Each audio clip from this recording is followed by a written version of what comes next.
You've seen nothing if you haven't seen this. If you have even the tiniest presence on social media, you most definitely have seen religious debates sneaking into your feed. Yeah, debunking Christianity appears to be the in thing now. And it's almost as if there's some kind of package, some financial incentive or gifts for those who denounce Christ the loudest. I mean, you'll see anybody, kids, adults, people with little to zero knowledge about Jesus and the Bible. And it does get boring at some point. A debate between a 19-year-old pastor turned atheist and a scientist, however, you've got to check out. Don't forget to subscribe and hit the notification bell for more videos like this. Let's dive in. I used to believe in God, like our very articulate and eloquent speaker before us. I used to believe firmly in God. I was an ordained minister. I preached the gospel for 19 years. I felt this presence in my mind as I prayed. I got goosebumps as I was in communion with what I thought was the Holy Spirit of God. As I read the Holy Bible and read about the resurrection of Jesus, I dedicated my life to preaching that gospel that I thought was so real, that gave so much meaning, so much hope, so much beauty to the world. But I've changed my mind.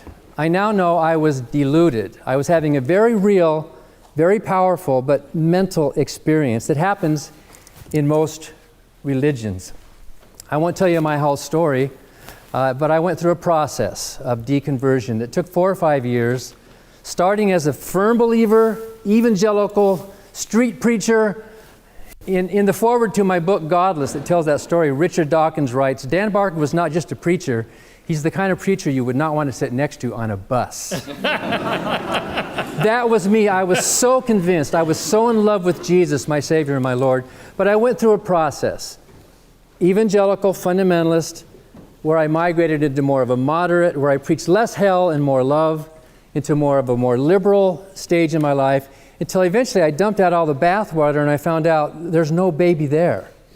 Whichever side you're on, you must have some questions at this point. But the most pressing of them all has to be how a pastor of 19 years goes from that to this. Correct me if I'm wrong, but if you've spent almost 2 decades in any endeavor, it should be almost impossible to fall off. I know you've got answers, but something tells me it's not as cut and dried as those answers might be. There's definitely a story here. But it's not the story so much as a critical fact that many people overlook, and that is the fact that anybody can fall. And I mean anybody, even the shepherds of the flock. Most people are under the impression that becoming Christian shields them from falling, but it couldn't be further from the truth. The devil never stops trying to bring people down with him. As a matter of fact, Christian souls constitute the focus of his policy, especially now that he's got the world in such a chokehold. This is why 1 Corinthians 10:12 says, "Let him who thinks he stands take heed lest he falls." Clearly, this flies over a lot of heads most of the time. Do you see now how it's possible for a man like Dan Barker to be an atheist who tries to prove wherever he can that God doesn't exist? Let's listen to one of those such arguments.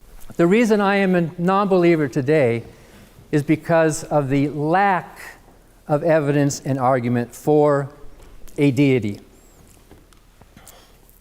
If there were any real evidence for a God, then by now someone should have won the Nobel Prize for pointing that out. Any scientist in the world would jump at the chance to say, here we go. I mean, if there is a hitherto unknown force of the cosmos that we haven't yet been able to determine, what scientist in the world would not love to make that point?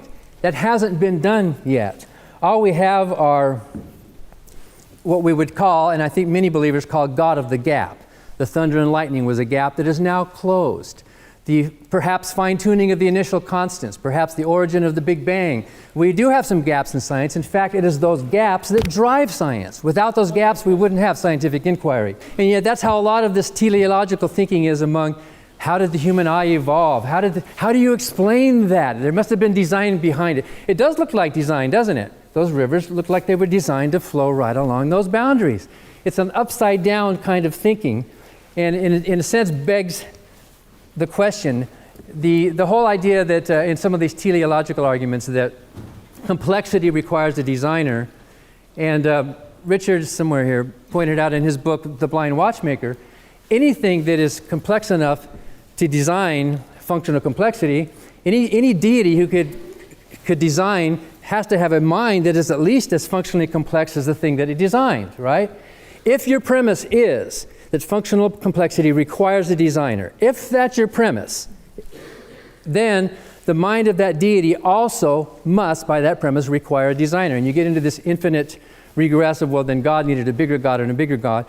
I think most scientists prefer to just stop with what we do know rather than speculate endlessly about a mountain of turtles. No, Dan. No scientist ever has tried to stop with what we know now. I think that's pretty common knowledge. The entire idea of science is to seek answers in a world that is chock full of mystery. Want to know what's even funnier? It does start with endless speculation about the mountain of turtles.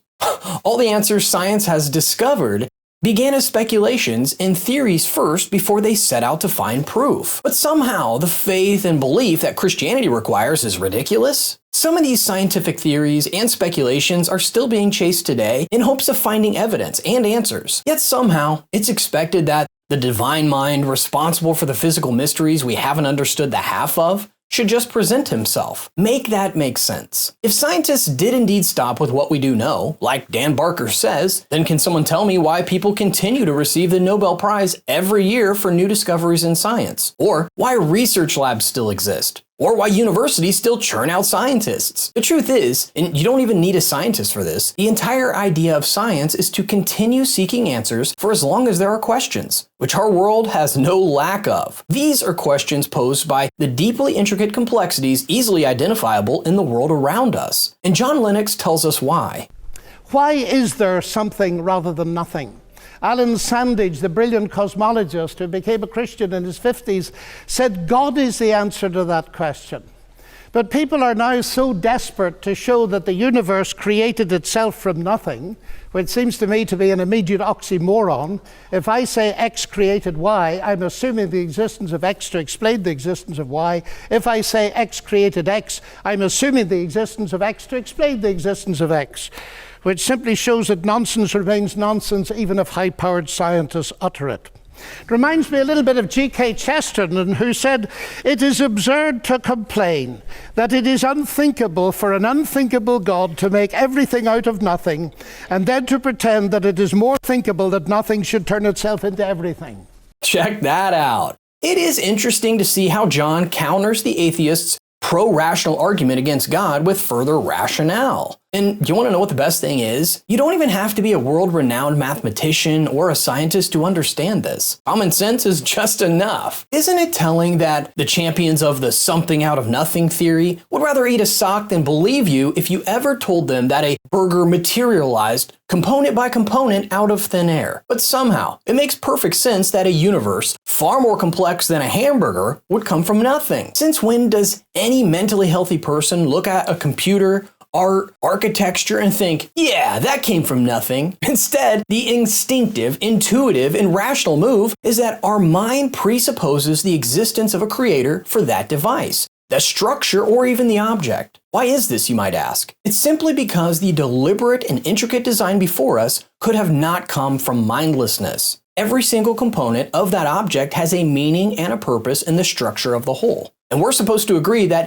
it's easier to believe meaning and purpose come from nothing as opposed to something? Come on, we can all do better. Despite the obvious, I can't quite shake off the thought that there's a bone to pick underneath the atheists' use of science to argue against God. Alfred North Whitehead and many others commented that men became scientific because they expected law in nature, and they expected law in nature because they believed in a lawgiver.